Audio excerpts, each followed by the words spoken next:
Isso é maravilhoso. E só essa canção e a oração já deu uma boa parte da minha pregação aí.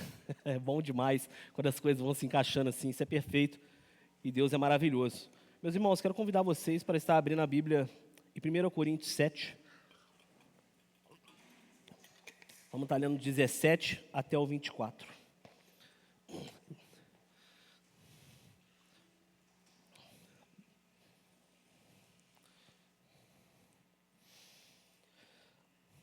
Amém, vamos ler a palavra de Deus. No mais, que cada um ande segundo o que o Senhor lhe concedeu, conforme Deus o chamou. É isso que ordeno em todas as igrejas. Foi alguém chamado estando circunciso? Não desfaça a circuncisão. Foi alguém chamado estando incircunciso? Não se faça circuncidar. A circuncisão em si não é nada, a incircuncisão também nada é. Mas o que vale é guardar os mandamentos de Deus. Cada um permaneça na vocação em que foi chamado. Você foi chamado sendo escravo? Não se preocupe com isso. Mas se você ainda pode tornar-se livre, aproveite a oportunidade. Pois quem foi chamado no Senhor sendo escravo é liberto que pertence ao Senhor. Do mesmo modo, quem foi chamado sendo livre é escravo de Cristo. Vocês foram comprados por preço. Não se tornem escravos de homens. Irmãos, cada um permaneça diante de Deus na condição em que foi chamado. Vamos orar? Senhor, meu Deus, louvado seja o seu nome, ó Pai.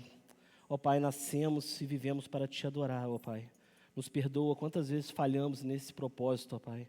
Tenha misericórdia das nossas vidas, ó Pai, que possamos ter uma vida de adoração ao Senhor, ó Pai. Ó Pai, obrigado pela sua palavra lida, ó Pai. Obrigado pelo refrigério que o Senhor nos traz, ó Pai. Obrigado por falar conosco, ó Pai, com uma carta escrita há tanto tempo atrás, ó Pai, mas é tão atual hoje. Ó Pai, que o Senhor possa tratar os nossos corações nesse momento, ó Pai. Que apesar de mim, o Senhor possa me usar para falar com a sua igreja aquilo que o Senhor colocou no meu coração. Que não sejamos somente ouvintes, ó Pai, mas possamos sair daqui praticantes da sua palavra. Em nome de Jesus, ó Pai, eis-nos aqui. Usa-nos, ó Pai, assim como o Senhor nos chamou, assim como a sua palavra fala, ó Pai. Que possamos ser gratos pela maneira que o Senhor nos chamou, que não possamos ficar esperando o amanhã ou as condições da nossa vida melhorar, ó Pai. Que possamos seguir o seu chamado, aonde nós estamos e como nós estamos, para a honra e glória do seu santo nome. Abre a nossa mente, abre os nossos corações, para que possamos receber mais e mais da sua palavra, em nome de Jesus. Amém.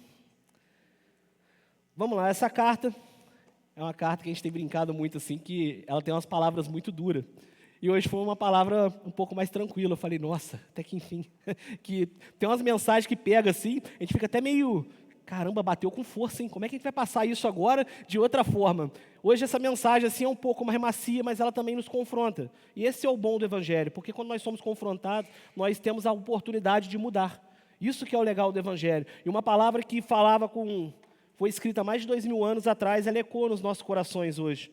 E ela é muito atual e tem tudo a ver com o nosso mês da família também, que vamos falar um pouquinho sobre questões de serviço, sobre questões do nosso chamado, e às vezes a gente acha que o nosso chamado é só dentro da igreja, mas o nosso chamado principal é na nossa casa. Como está o seu chamado, você está exercendo o seu chamado hoje, dentro do seu lar? O seu lar é um lugar de paz, ou o seu lar é um lugar de máscaras, aonde você sai para a igreja, coloca uma roupa, coloca um terninho, a Bíblia debaixo do braço, vem feliz, e depois volta para ir casa e está aquela bagunça? Ou sua casa é uma extensão disso daqui? Porque a gente vê muitas pessoas hoje vindo para a igreja, a gente vem com aquela roupinha da santidade, a gente vai entrar um pouquinho nessa parte, e em casa está aquela bagunça. E o nosso chamado principal é como nós estamos, aonde nós estamos, para sermos a diferença que transforma o mundo. A palavra de Deus, ela nos liberta, ela nos transforma. E vamos falar um pouquinho sobre isso. Pessoal, a gente tem visto um pouquinho do contexto, e esse contexto do capítulo 7, o pastor Mateus estava pregando semana passada, a gente falou um pouquinho sobre celibato, sobre questões de casamento, a pessoa casada com outra, a pessoa é casada, aí um se converte, eu tenho que me divorciar, não tenho. Então a gente vê que aqui no começo desse capítulo, Paulo está respondendo perguntas. O pastor ele deixou isso claro, que ele estava respondendo algumas perguntas de dúvidas dos irmãos. Eu preciso me casar, eu preciso me separar, o celibato, que é o não casamento, é melhor? É melhor eu não casar? É melhor eu viver solteiro? O que eu faço agora que eu me converti? Como que seria a minha vida? Então, Paulo está respondendo essas perguntas. É lógico que ele estava percebendo essas coisas na igreja, mas quando as pessoas perguntam, isso é bom, porque isso dá oportunidade de crescimento. Por isso, é muito legal, às vezes, mesmo a dúvida parecendo ser algo simples, algo bobo, faça pergunta, deixa alguém te discipular, caminhe com alguém. Nossa igreja caminha junto, e o fato de caminhar junto não é simplesmente andar um do lado do outro e pronto. O ato de caminhar junto é crescer junto. É crescimento, caminhar junto é para crescimento. E é para isso que eles estavam fazendo aquela pergunta e Paulo estava respondendo. Agora ele entra um pouquinho numa parte que ele vai falar sobre alguns pontos, que são uns pontos que são fortes. E são coisas que são muito atuais na nossa vida hoje. E eu te desafio agora, eu quando tenho lido a Bíblia, eu tenho pegado o texto e não tenho mais julgado os personagens de antigamente, porque eu tinha essa mania de julgar o que eles estavam fazendo. Mas quando a gente se coloca no lugar dessas pessoas, a gente vê que esses pecados que eles cometiam só mudou o nome, porque a gente faz a mesma coisa. Então, tente observar esse texto, essa mensagem, aplicando na sua vida. Será que algum desses pontos aqui você está falhando na sua vida? Esse é um chamado para transformação, não é um chamado para humilhar, é um chamado para renovar a nossa vida. Deus ele não inspirou essas pessoas para que nós pudéssemos ser humilhados, e sim para que pudéssemos ser transformados. Deus quer transformar a sua vida, Deus quer transformar a sua casa, Ele quer te usar como um instrumento vivo nas mãos dEle. Amém? Então vamos lá, o chamado que rompe limites, sua vida, sua casa, seu propósito diante de Deus. Aqui nós vemos que Paulo está tratando com alguns tipos de pessoas. O primeiro tipo de pessoas que ele está tratando aqui é a questão do seu chamado. O seu chamado é onde você está, como você está. Quantas vezes que a gente espera as coisas mudarem, as circunstâncias mudarem? Eu não consigo pregar o evangelho hoje porque eu estou correndo atrás de um emprego melhor. Não, eu tenho que organizar minha família primeiro para me ser melhor. Não, eu preciso trabalhar mais. Eu preciso trocar de carro, eu preciso melhorar a minha casa. O evangelho fica de lado. Uma chance igual a essa, talvez a gente não tenha. Deus tem a senha de cada um. Um dia a nossa senha canta lá em cima. Será que vai dar tempo de você resolver tudo? É muito melhor a gente viver com Cristo e fazer a vontade do Pai agora, como nós estamos, do que chegar ao amanhã e não dar tempo. Imagina, Senhor, no seu nome, eu fiz isso, fiz aquilo, fiz isso, fiz aquilo. Apartai-vos de mim, maldito. Ou vinde a mim, querida do meu Pai, vem para o gozo eterno. É o que nós queremos ouvir. Venha para o gozo eterno. E para isso, nós temos que viver com seriedade. A palavra de Deus ela nos confronta para sermos transformados, para sermos impulsionados a melhorar a cada dia mais. Então, ele está falando aqui sobre a questão do chamado. Depois a gente vai ver uma questão da circuncisão. Ele vai falar um pouquinho sobre os judeus e os gentios. O que eram os judeus e os gentios? Os judeus eram o pessoal da tribo de Judá, descendente de Abraão, e esse povo era o povo que era separado pela circuncisão. Antes de Cristo, da morte e ressurreição de Cristo, esse povo ele tinha uma marca, ele era cortado o prepúcio. E os gentios eram pessoas separadas, pessoas de várias nações, os romanos, pessoas que tinham vários deuses, que estavam lá no templo de Afrodite, onde era um lugar culturalmente de prostituição, que era normalizado. Então ali estava esse desafio. Era uma igreja que tinha gentios e judeus, pessoas que estavam muito presas na lei e pessoas que estavam nada presas em Cristo. Então Paulo está mostrando para eles o que realmente é importante. Vamos ver isso. Depois ele entra um pouquinho também no termo da escravidão. A escravidão dessa aqui do século I é a escravidão totalmente diferente do século XV, que a gente conhecia com os navios negreiros, a escravidão, a chicotada. Essa escravidão aqui é um pouco diferente. Essa escravidão eram as pessoas que eram pegas. Igual espólios de guerra, a pessoa conquistava uma terra e trazia alguns homens como escravos para trabalhar forçado para o resto da vida. Outra coisa, você estava endividado, não tinha mais condições de pagar, você era vendido como um escravo. Então, era uma escravidão diferente, no sentido que não tinha essa de cor, de raça, era qualquer um podia ser escravo. Nasceu ali, já era escravo e pronto. E ele está falando um pouquinho sobre essas pessoas, que essas pessoas se sentiam intimidadas. Ali no Império Romano, naquela época ali, tem uns estudos que falam que 40% das pessoas ali eram livres, 60% eram escravos, eram pessoas muito pobres, eram pessoas que tinham uma vida bem ruim mesmo, bem complicada. Então essas pessoas tinham essas vidas complicadas, eles queriam o quê? Primeiro eu tenho que melhorar para seguir a Cristo. E Paulo está mostrando, você já é livre em Cristo. E mostrando para as pessoas que se intitulavam já livres, fala, olha, você não é livre não, você é servo de Cristo. E servo aqui, se você pegar o original, ele tem o termo escrito doulos. Doulos é uma pessoa que não tem vontade, o significado original dela. É uma pessoa sem vontade própria, é uma pessoa que vai fazer a vontade do seu senhorio, do seu Senhor. Nós somos servos, mas somos servos de Cristo. Glória a Deus por isso, porque nós servimos a um Deus vivo, a um Deus fiel, a um Deus que prometeu que um dia vai nos buscar. Então, ele está mostrando aqui para as pessoas que não importa o que você está passando, fica tranquilo, você tem a salvação, você tem Cristo, você tem Jesus no seu coração, é isso que importa, esse é o maior prêmio que você tem. E depois ele fala a questão de cada um permanecer diante de Deus, que é a parte mais importante, não importa onde você está, o que importa é com quem você está. Se você está com Cristo, você está com tudo que você precisa, você não precisa de mais nada, as coisas são boas, mas tudo nessa vida é passageiro.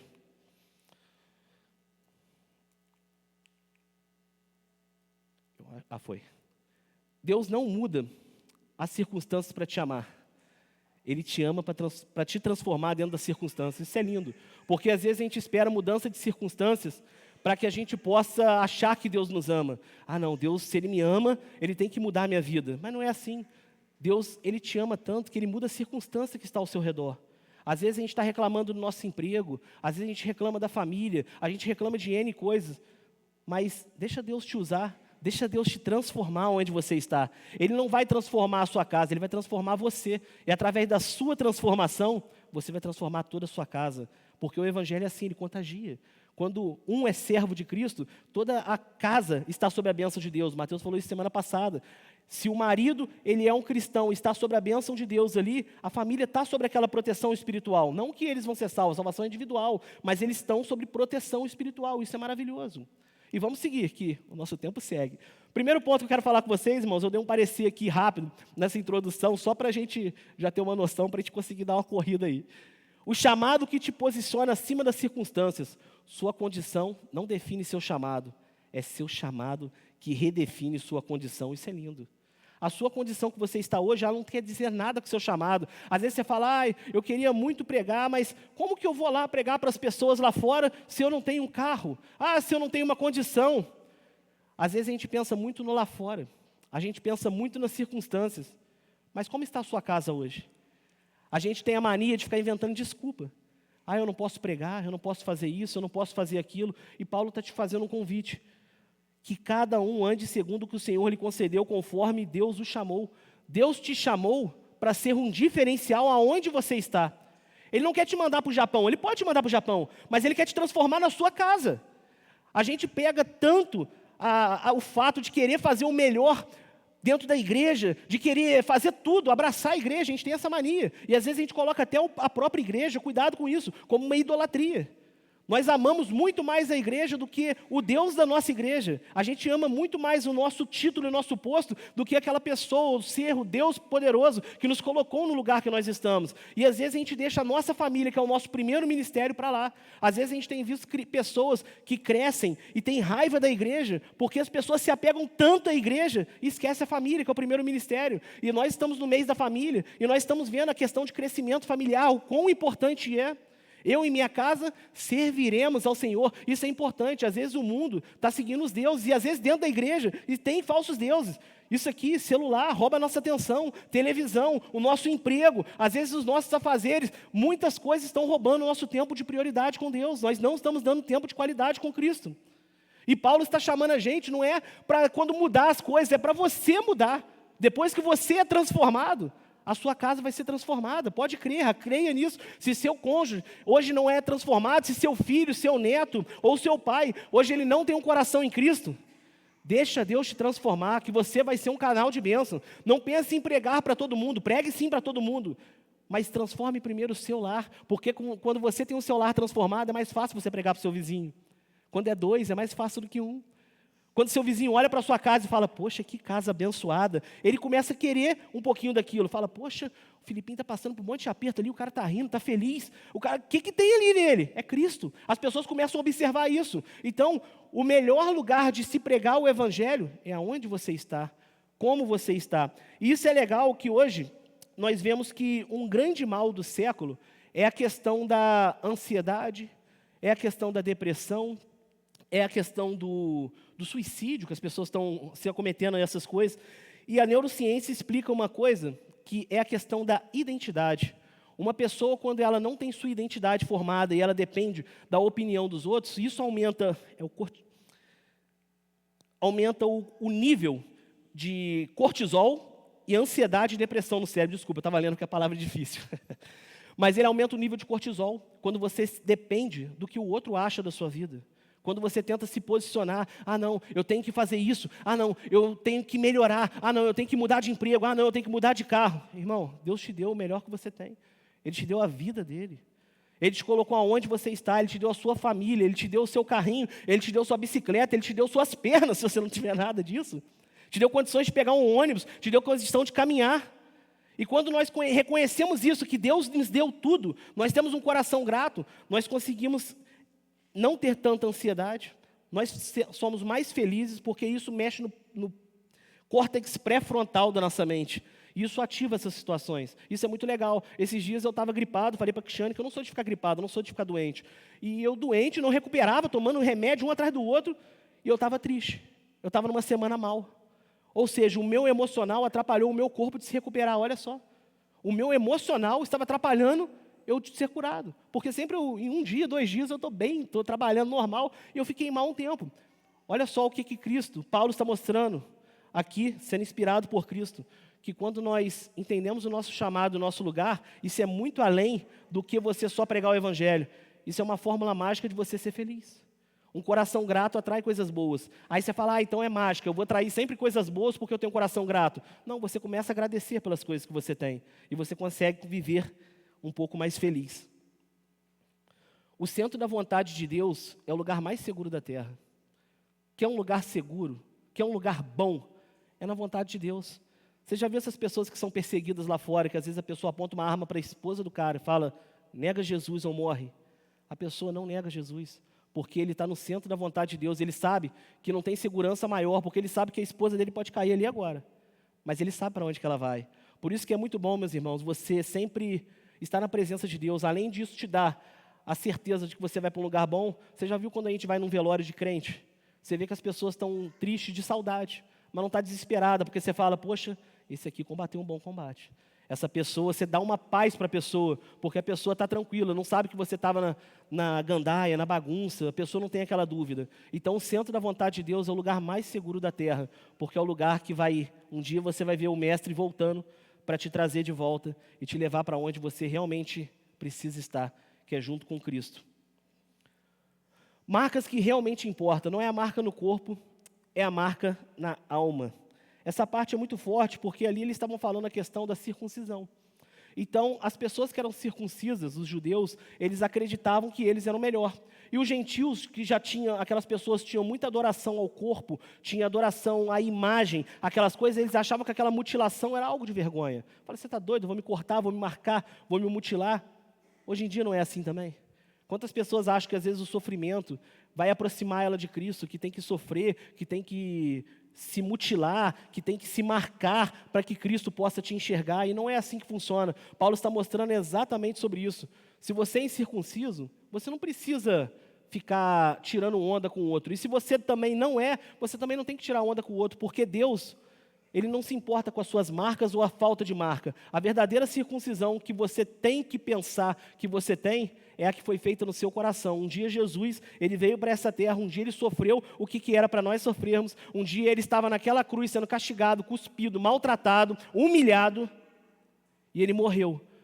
Mas um dia Ele ressuscitou, o sangue dele foi derramado, o véu se rasgou, hoje temos acesso. A marca mais importante da sua vida é a marca de Cristo, não é a circuncisão. Não adianta nada, igual a gente aqui, graças a Deus eu gosto muito da nossa igreja, porque aqui eu vejo essa diferença. Eu pude me espelhar em tantas pessoas aqui, me espelho ainda, porque eu vejo essa diferença, as pessoas servindo a Cristo. Isso é maravilhoso, isso é muito bom, porque às vezes você vai em alguma igreja e você vê, o cara está um sol de 40 graus lá, rachando, não tem um ventilador na igreja, aquele telhado de zinco, e a pessoa de terno ali, com aquela Bíblia de 2 metros debaixo do braço. Adianta o quê? A casa daquele cara está toda bagunçada. Não é a sua vestimenta que te faz ser cristão, ser santo, ser diferenciado. é o seu coração, e é isso que Cristo se importa, e é sobre isso que ele está falando. Não é a circuncisão, não é o incircunciso, não é o judeu, não é o gentil, são meus filhos. Nós somos filhos de Cristo. Se você aceitou Jesus como seu único e suficiente Salvador, você tem uma marca no seu coração, a marca de filho. Você é filho amado, você é filho querido. Não importa a roupa que você tem ou a roupa que você não tem, não importa o transporte que você tem ou o transporte que você não tem. Você é filho querido, você é filho amado. Religião é um homem tentando alcançar Deus. Evangelho é Deus alcançando um homem.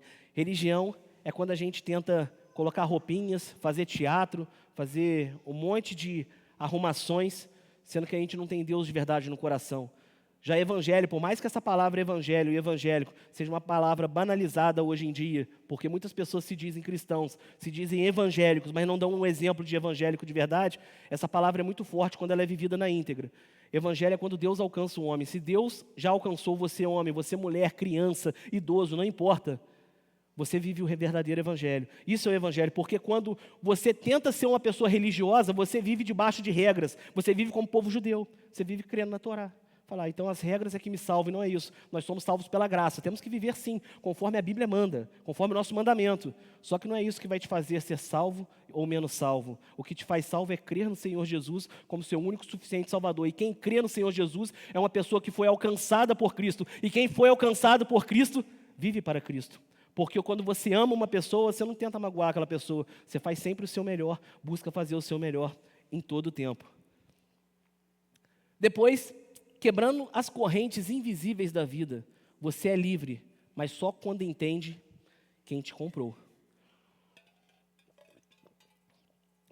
Aqui nós entramos numa questão que é muito complicada, porque a escravidão é algo muito sério, era algo muito humilhante, as pessoas eram humilhadas, sofriam, as pessoas podiam morrer e nada acontecia. Você podia matar um escravo e ninguém estava nem aí, era escravo, ele era um indigente. E Paulo está mostrando para eles, você é livre. E ele mostra muito além, se você que já é livre não é escravo, não pense que você está livre aí para fazer o que você quer, não. Você é servo de Deus, e o servo de Deus, como a gente falou, vem do doulos, escravo, é uma pessoa que não tem vontade própria, você vive a vida de Cristo. E quantas vezes que nós temos correntes invisíveis que nos escravizam ainda? Nós somos livres hoje, na teoria, mas como que está o seu tempo de vida, de adoração, louvor e meditação da palavra de Deus em casa? Como está a sua forma de pregar o Evangelho? Como as pessoas te veem na rua, na sua escola, no seu trabalho, no seu lazer? As pessoas olham para você com uma diferença? Nós somos servos de Cristo. Ser servo é que nós somos marcados por Cristo. Se somos marcados por Cristo, temos a identidade de Cristo. Temos que ser referência para essas pessoas aí. Será que nós estamos sendo? Eu vejo muito por mim, tá? Poxa, hoje tive mau tempo de ler a palavra. Aí você vai ver lá, eu fiquei jogando joguinho.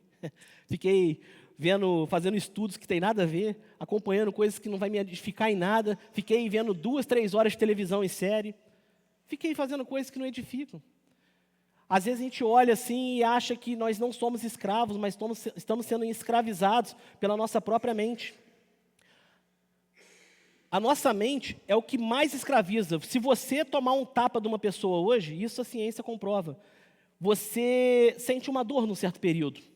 Porém, uma palavra e uma corrente que tem dentro do seu cérebro, ela te aprisiona por anos e anos. Eu falo muito da ciência da psicologia, mas ela não é absoluta não, tá? Eu sempre fico com a Bíblia. Porém, eu gosto de pegar a ciência e a psicologia para mostrar essas comprovações, para ver que antes da ciência pensar em existir, Deus já mostrava a fórmula para a gente ser feliz. Às vezes a gente gasta N dinheiros com tratamento, com psicólogos, e a Bíblia já está falando isso, gritando nos nossos corações há muito tempo. Só que o nosso coração muitas vezes está duro, e a gente não consegue ouvir essa palavra.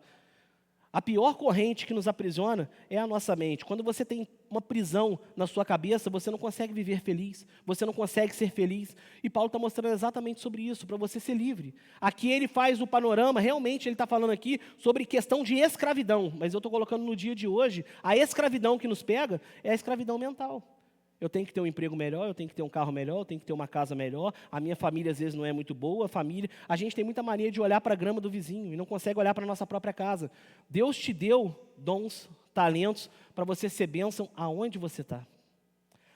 A sua família hoje não é a melhor, Deixa Deus te transformar, que você vai ver que a sua família realmente é a melhor. A nossa família é sempre a melhor, porque Deus está naquele lugar. Você é livre, não para fazer o que quiser, mas para fazer o que é certo. Isso é muito importante. O mundo rotula uma certa situação e o mundo nos engana, falando que nós somos livres lá fora. Nós somos livres, venha para cá, aqui você pode fazer o que quiser. Mentira descarada. Vai para o mundo, rouba um banco, você vai ser preso. Você não pode fazer o que quiser. Mata uma pessoa, você vai apanhar, você vai sofrer. Você não pode fazer o que quiser. Só que o mundo coloca isso de uma forma na nossa cabeça que começa a entrar e a gente fala, caramba, o mundo é bom, eu posso fazer o que eu quiser. Não pode, você tem que viver em regras. Só que as regras de Cristo são regras que te levam para a eternidade, não vai te levar para uma coisa simples. Você seguir regras na terra é muito bom, é importante, temos que fazer isso. Mas a melhor regra a ser seguida é a de Cristo. Porque a regra de Cristo, você está falando, pai, eu te amo. É igual quando nós somos criança, quem tem pai aí, a maior alegria que você tem é quando seu filho te obedece. Seu filho segue o caminho, seu filho vai ficando mais velho e você fala, poxa, seguiu o caminho que eu ensinei, olha que bênção. Isso é maravilhoso. Você vê seus filhos trabalhando, seus filhos constituindo família, isso é maravilhoso. Nós somos livres, mas para viver sob a vontade de Cristo. Cristo nos colocou nessa terra para ser diferença. Ele quer mudar a sua vida, quer mudar a sua história, quer mudar a minha casa, quer mudar a sua casa. Mas depende de você aceitar esse chamado e essa mudança. Cristo não te salvou para que você viva como se ainda pertencesse ao mundo. Um dia Cristo te tirou do mundo, não para você viver ali no mundo. Muitas pessoas usam a teoria que, eu já sou salvo, então eu posso fazer o que quiser. Cuidado, será que você é salvo realmente? Porque uma pessoa, quando é salva, ela conhece o Evangelho de verdade, ela foi encontrada por Cristo. E quando você é encontrado por Cristo, essa mentalidade sua muda. Fala, poxa, eu sou salvo.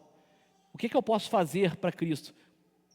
O que eu posso fazer para mostrar esse meu amor por Deus? É obedecer a palavra, é viver e espalhar esse evangelho. Mas eu não tenho oportunidade de pregar. Aonde você trabalha tem pessoas? Então você tem oportunidade. Quando você vai na padaria, lá tem pessoa? Você tem oportunidade. Na fila, você tem pessoas lá? Você tem oportunidade.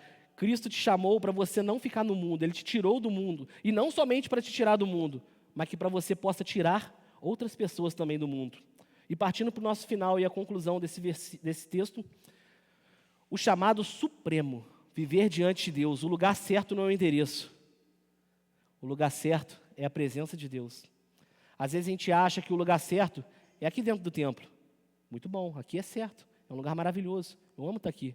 Poxa, louvando, adorando, ouvindo a palavra. Isso é muito gostoso. Mas o lugar certo é no centro da vontade de Deus. Deus te chamou, e Ele está com você todos os momentos. Por mais que você negue a presença dEle onde você está em certos momentos, Ele está aqui. E o nosso chamado supremo é para viver diante dEle. Deus está com você quando você está no seu quarto. Deus está com você quando você está sozinho. Deus está com você quando ninguém está te vendo. Deus está com você no secreto. Deus está com você quando todo mundo está te vendo. Quando você está no trabalho, tem que tomar uma decisão difícil. E às vezes levar até uma mentira, Deus está ali. Só que às vezes a gente acha que o lugar certo, onde Cristo está, é só dentro da igreja. Então a gente veste a nossa roupa de santidade, vem para cá e tudo é bonitinho. Mas o lugar certo é na vontade de Deus, é na presença de Cristo, é aonde Ele está. A sua casa é um altar, seu trabalho é um altar, sua família é um altar. Tudo que você, e qualquer lugar que você está, é um altar. Então grava isso no seu coração, você vive sob o altar de Deus, porque Deus não habita sobre tendas, Deus não habita em templos feitos por mãos, tem até aquela musiquinha, Deus habita dentro do nosso coração, Ele habita em mim, Ele habita dentro de você, Ele está onde você está. Se eu piso para cá, Deus está aqui, se eu piso para lá, Ele está aqui também. Isso te dá paz ou te dá medo? Se isso está te gerando medo, eu quero te desafiar a ser transformado. Deus, Ele não te chamou para você ter medo dEle, Ele te chamou para você amá-lo, a você entregar a sua vida por Ele, da mesma forma que Ele entregou a vida dEle por você. Esse é o chamado. Nós estamos no mês da família, e esse mês é um mês muito importante. A gente está com esse tema, eu e minha casa serviremos ao Senhor. Josué, quando fala, ele fala, decidam agora quem vocês vão servir, mas eu e minha casa, nós serviremos ao Senhor. E isso é muito forte. Esse povo aqui, por mais que eles falavam que estavam servindo a Deus, eles não estavam servindo ao Deus verdadeiro. Eles estavam servindo a eles mesmos. Quem você está servindo hoje? Você está servindo realmente a Cristo? Quando você está na sua casa sozinho, você serve a Cristo? No seu trabalho, você serve a Cristo? Do lado da sua família, você serve a Cristo? No jogo de futebol, com seus amigos, quem você está servindo? Decida hoje a quem você vai servir. Porém, eu e minha casa serviremos ao Senhor. Olha para quem está do seu lado, incentive ele, fala, eu e minha casa serviremos ao Senhor. Ei, você e sua casa vai servir a Deus. Profetiza na vida do seu irmão, vamos servir a Deus junto, vamos ter uma igreja que caminha junto, vamos caminhar com força, vamos servir a Cristo, porque um dia Ele vai voltar e Ele vai nos levar, porque eis-nos aqui, estamos aqui para fazer a obra dEle. O centro da vontade de Deus é o endereço mais seguro e poderoso do universo. Esteja no centro da vontade de Cristo. Não tem lugar melhor, não tem lugar mais poderoso. Chamar o Mateus para já vir aqui, só para não roubar muito do tempo dele. O lugar mais importante que você pode estar é esse. Paulo está mostrando aqui que aquela igreja de Corinto, por mais que fosse uma igreja referência, uma igreja relevante, muitas vezes eles não estavam vivendo conforme a vontade de Deus. E o centro da vontade de Deus é o lugar mais seguro que nós podemos estar. O altar da sua casa define a atmosfera da sua vida. Sua vida está boa? O altar da sua casa está queimando. Sua vida não está tão legal? Como que está o altar da sua casa?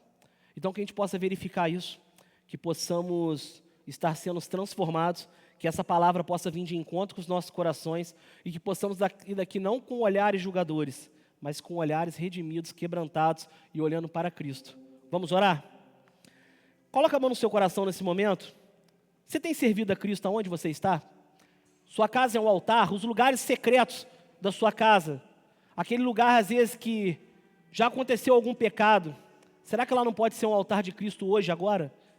Quebra as cadeias, quebra as correntes, não deixe essas correntes invisíveis conduzirem sua vida, porque essas correntes do pecado são correntes que arrastam para o inferno.